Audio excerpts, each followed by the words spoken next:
Morning student, जैसा कि आज मैं आप लोगों को 6.3 एक्सरसाइज बनाने जा रहा हूँ और उसमें करना क्या है आप लोगों को।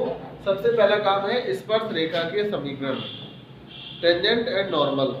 6.3 और 6.4 दोनों ही एक्सरसाइज बच्चों एक दूसरे पर डिपेंड करती हैं, बस डिफरेंस थोड़ा सा है, वो मैं आपको बताने जा रहा हूँ कि स्पर्श रेखा का समीकरण हम लोग कैसे निकालते हैं। तो आप लोगों ने 10th में कोऑर्डिनेट में या 11th में पढ़ा होगा एक बिंदु से होकर जाने वाली रेखा का समीकरण। किसी बच्चे को याद है?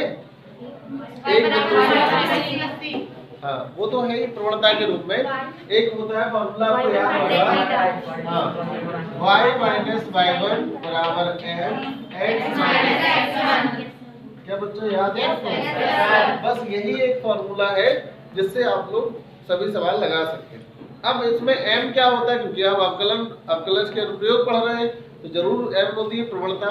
वैसे तो m होती है प्रवणता, लेकिन m यहाँ पर होगा क्या?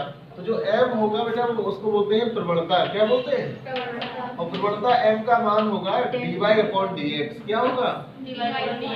At the point. ये और याद रखना है, यहाँ पर क्या लिखेंगे? At the point. अब पॉइंट जो भी दिया जाएगा वो मैं बताऊंगा आप लोगों को। क्या समझ में आ गया आप लोगों को?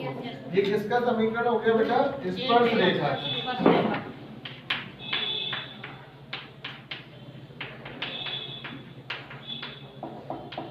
अब आपको इसी में याद रखना है अविलंब का। अविलंब क्या होता है? अविलंब का मतलब होता है लंबवत, वैसे ही परपेंडिकुलर। तो आप लोगों को याद होगा जब प्रवणताओं में संबंध आता था तो m1 m2 बराबर क्या होता था? -1। तो अगर हम आप लोगों को बता दें कि ये m है, जिस किसी रेखा की प्रवणता है, इसकी अवलंब रेखा की प्रवणता क्या होगी? तो -1/m। कैसे? आपको पता है कि m1 m2 बराबर बेटा क्या होता है? -1। अगर हम m1 को m मान लें, ये रेखा की प्रवणता है स्पर्श रेखा की, तो m2 का मान निकालना चाहे तो बच्चों m2 बराबर क्या हो जाएगा? -1/m। तो ये किसके लिए है? अविलंब के लिए। किसके लिए? अविलंब। यानी लंब रेखा की जैसे प्रवणता होती है बेटा, ऐसा ही ये होता है।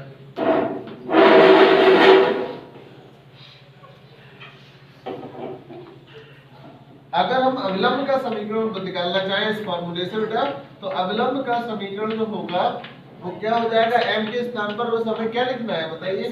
y माइनस y1 बराबर -1/m x माइनस। क्या बच्चों समझ में आ गया आप लोगों को?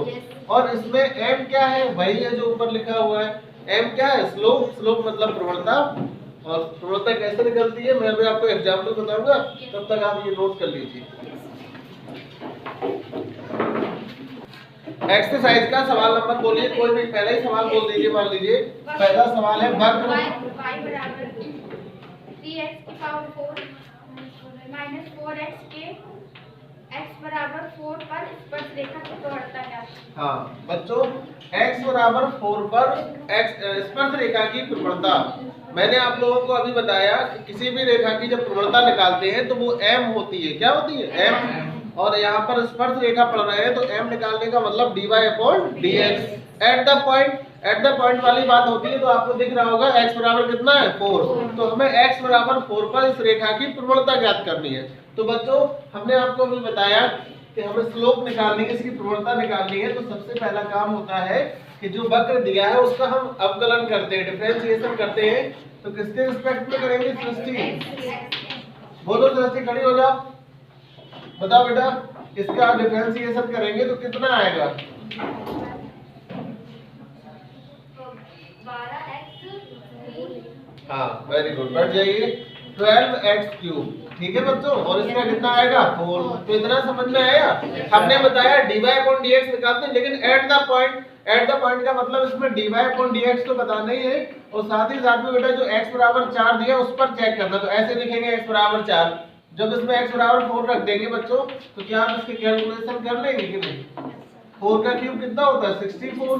तो इसमें मल्टीप्लाई करेंगे 64 का, तो ये हो जाएगा कितना? 12 4 जा 48 और 72 और 4 कितना होता है? 76। तो इसकी स्लोप कितनी आ जाएगी स्पर्श रेखा की? क्या बच्चों समझ में आया? अगर मैं आपसे कहूं, देखिए यहीं पर आपसे ये प्रश्न आ जाए कि इसका समीकरण भी ज्ञात करो। किसका समीकरण? स्पर्श रेखा। तो बच्चों स्पर्श रेखा का समीकरण ज्ञात करने के लिए हमें दो चीजों की आवश्यकता होती है। एक होता है बिंदु, पॉइंट, जिसको कहते हैं x1/1, और दूसरी होती है स्लोप। स्लोप का मतलब प्रवणता। तो बच्चों आप देख रहे होंगे कि इसमें m बराबर तो आ गया। अगर मान लीजिए इसी सवाल में ये कहा जाए कि इस वक्र की स्पर्श रेखा का समीकरण ज्ञात करो, तो आप लोगों को करना क्या है, x का मान जो 4 दिया है, x का तो पॉइंट दिया है, पहले y बिंदु निकालेंगे। तो वो कैसे निकालेंगे, x के बराबर 4 रख देंगे। समझ में आया कि नहीं आया आपको? तो y आ जाएगा, तो बिंदु पता चल जाएगा x, y, यानी x1, y1, और m का मान ये दिया गया है। समझ में आया? तो अगर स्पर्श रेखा का समीकरण ज्ञात करना हो तो फॉर्मूला कौन सा लगाएंगे, y माइनस y1। क्या सभी बच्चों को समझ में आ रहा है? बेटा x1 y1 कहाँ से आएगा पता चल गया आपको? x तो दिया गया है पॉइंट, और y निकालेंगे, इसमें मान रखें। खुशी।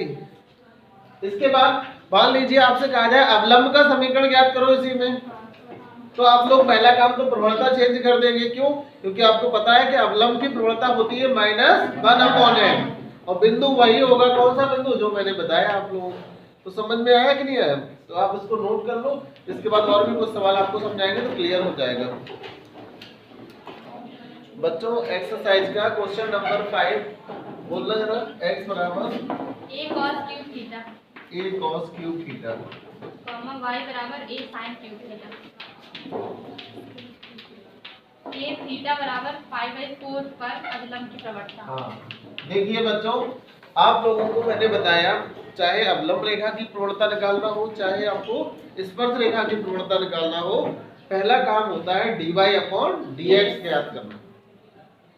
आप लोग देख रहे हैं अवकलन में मैंने एक एक्सरसाइज पढ़ाई थी जिसमें t में होते थे, सवाल याद आया? तो हम लोग क्या करते थे, dx/dt निकालते थे और dy/dt, उसके बाद इसका डिवाइड करते थे तो dy/dx आता था। तो पहला काम स्टार्टिंग से यही करना है हमें, प्रवणता ज्ञात करने के लिए dy/dx कैसे आएगा। तो उसके लिए बेटा पहला जो x बराबर दिया है इसका किसके साथ में समाकलन करेंगे। हाँ, तो dx/d थीटा बराबर हो जाएगा 3a cos स्क्वायर थीटा, और माइनस का sin थीटा, तो माइनस आगे लगा तो समझ में आ जाएगा आप लोगों को। बेटा cos का क्या होता है, माइनस है। तो ये हो गया आपका समीकरण नंबर फर्स्ट। इसके बाद इसका डिफरेंशिएट करेंगे थीटा की रिस्पेक्ट में, तो बच्चों dy/d थीटा क्या हो जाएगा, 3a sin square theta into cos theta. सभी बच्चों को समझ में आ गया? ये समीकरण नंबर हो गया आपका सेकंड। इसके बाद में हम इनका डिवाइड करेंगे, किसका, क्योंकि हमें dy/dx निकालना है। तो समीकरण 2 में फर्स्ट का हम क्या कर देंगे, डिवाइड। जैसे ही डिवाइड करेंगे तो LHS का LHS से, RHS का RHS से, तो dy/d थीटा हो जाएगा बेटा, इधर हो जाएगा dx/d थीटा, d थीटा से d थीटा कैंसिल। इसमें क्या लिखा है, 3a sin square theta into cos theta. बच्चों इधर क्या लिखा है, -3a cos square theta into sin theta, sin theta. तो बच्चों 3 से 3 कैंसिल हो जाएगा, a से a हो जाएगा, cos से cos कैंसिल, sin से sin। तो कितना आ गया बताइए, dy/dx बराबर आ जाएगा, कितना आ जाएगा बेटा, sin अपॉन बचेगा यहाँ पर sin, इधर cos बचेगा tan थीटा माइनस का। क्या समझ में आया? अब हमें प्रवणता निकालनी है, पहले तो m का मान, तो जिस पॉइंट पर पूछा गया उसी में प्रवणता निकाल दे। तो पॉइंट क्या लिया, थीटा बराबर π/4, तो लिखेंगे dy/dx, बोलो एट द पॉइंट कितने पर बेटा, π/4, यानी थीटा बराबर π/4। समझ ले, ध्यान से समझना इसको अच्छे से, कि जो थीटा दिया है उसका मान रखेंगे π/4, तो tan 45 हो जाएगा, तो माइनस tan 45 यानी ये हो जाएगा माइनस का 1। समझ में आया कि नहीं आया? ये तो हो गई प्रवणता स्पर्श रेखा की, किसकी? अब मैंने आपको बताया था अवलंब की प्रवणता कैसे निकालते हैं। हाँ वेरी गुड, तो अवलंब की प्रवणता हो जाएगी, अवलंब की प्रवणता का फॉर्मूला होता है -1/m, तो ये हो जाएगा -1/-1। समझ में आया? माइनस से माइनस कैंसिल हो जाएगा, तो अवलंब की प्रवणता आ जाएगी 1। सभी बच्चों को समझ में आ गया? अब बच्चों थोड़ी सी एक पॉइंट और बताना मुझे, अगर आपसे ये कहा जाए कि इस अवलंब का समीकरण क्या होगा, जैसे हम आपसे कह दें कि इस सवाल में अवलंब का समीकरण क्या होगा, तो आपको बता दें जब समीकरण ज्ञात करना हो तो आप लोग ये जो पॉइंट दिख रहा है इसका बेटा मान रख देना, तो x1 y1 आ जाएगा, क्योंकि बिंदु पता होना चाहिए। हमने बताया स्पर्श रेखा का समीकरण ज्ञात करना हो या अवलंब का समीकरण ज्ञात करना हो, हमें एक बिंदु पता होना चाहिए और प्रवणता पता होनी चाहिए। तो बच्चों अवलंब की प्रवणता तो 1 आ गई।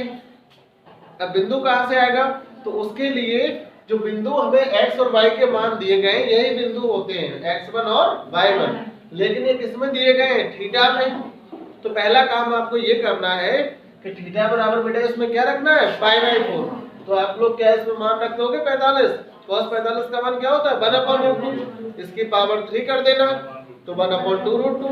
तो ये हो जाएगा a/2√2। बोलो बिंदु क्या हो जाएगा बताइए? a/2√2 कॉमा इसमें भी रखोगे तो a/2√2। हाँ a/2। क्या समझ में आया? अब आप इसका समीकरण इससे निकालना। समीकरण निकाल लोगे आप लोग? प्रवणता कितनी है? 1। तो वही फॉर्मूला y माइनस y1 बराबर -1/m x-। ये याद रखना -1/m का डायरेक्ट मान क्या रखना है? 1। तो समझ में आ गया आप लोग? इस तरह से आप लोग ये अवलंब और स्पर्श रेखा दोनों एक्सरसाइज सॉल्व करना। जो ना आए सवाल मुझसे पूछना। आज के लिए बस इतना ही। धन्यवाद।